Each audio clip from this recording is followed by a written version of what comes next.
Hey everyone, today we're diving into a really powerful idea, something called the wealth expansion strategy. And trust me, it's a concept that might just flip everything you think you know about money on its head. So let me just start with a question that might sound, well, a little nuts.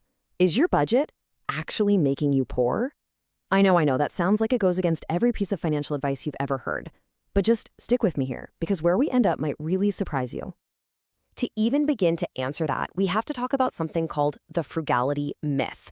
It's this story, this financial script that so many of us follow, but you know what? It can often lead us straight to a dead end. Okay, so picture this. Let's imagine the perfect saver. You know this person, right?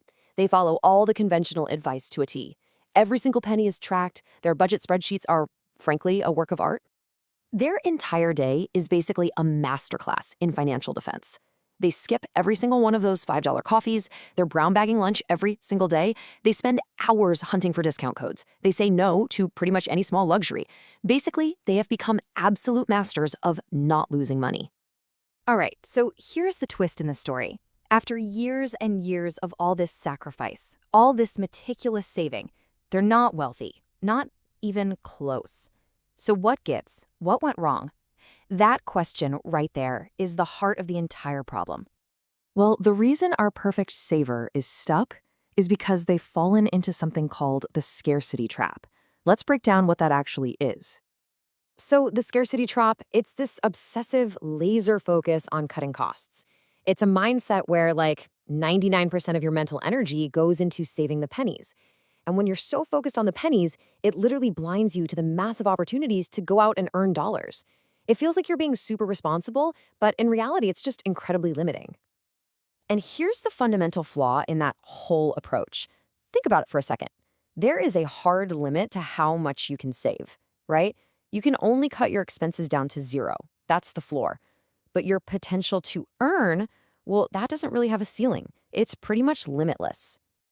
So the big shift here is to start thinking about your finances like you're coaching a championship sports team. It's not just about having an amazing defense.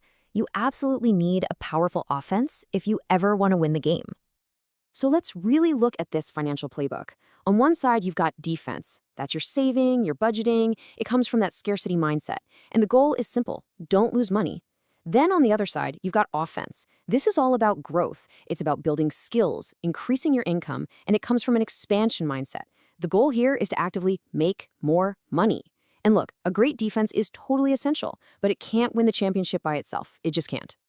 And this right here, this is really the crucial lesson.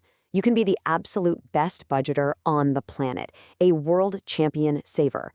But without an offense, without a real strategy for income growth, you're just playing not to lose. And if you really want to win the game, you've got to play to score. Okay, so this all sounds great in theory, but how do we actually put it into practice? Let's start building out your new wealth playbook. One that has that solid defense, yeah, but also a truly world-class offense. It's actually a pretty simple 3-step process to get started. Step 1, appreciate your defense. Seriously, give yourself credit. Good saving habits are the foundation of everything. Don't throw them out. Step 2, start brainstorming your offense. Just come up with, say, 3 potential ways you could increase your income. Maybe it's learning a new skill, starting a little side project, whatever. And finally, step 3, and this is really the most important part, reallocate your energy. Start shifting some of that focus away from just saving pennies and put it towards building skills that can earn you real dollars. When you do this, your whole perspective on money just shifts. You start to see that real wealth isn't just about what you've managed to squirrel away. It's about what you can create. It's a reflection of the value you can bring to the world and the income you can generate because of it. So, I'm going to leave you with this one question to really think about. You probably spent years getting your financial defense in order. It's solid, it's strong, you've mastered it. So the real question is, what's your next offensive move?